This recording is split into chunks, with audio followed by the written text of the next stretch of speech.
ఈ 3 సమావేశాల్లోనూ ఆ సందర్భోచితంగా మాట్లాడే మాటలు మాట్లాడొచ్చు, తప్పులేదు.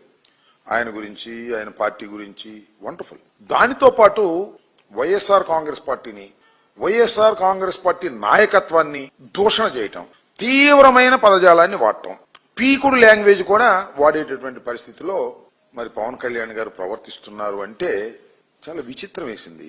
ఆ రకంగా ఎందుకు మాట్లాడుతున్నారు? ఎవరన్నా మిమ్మల్ని ఏమైనా అన్నారా? ఎవరేమన్నా ఈ మధ్య కాలంలో? అయినా ఆయనకి ఎక్కడి నుంచో ఒక ఆవేశం వచ్చేస్తుంది.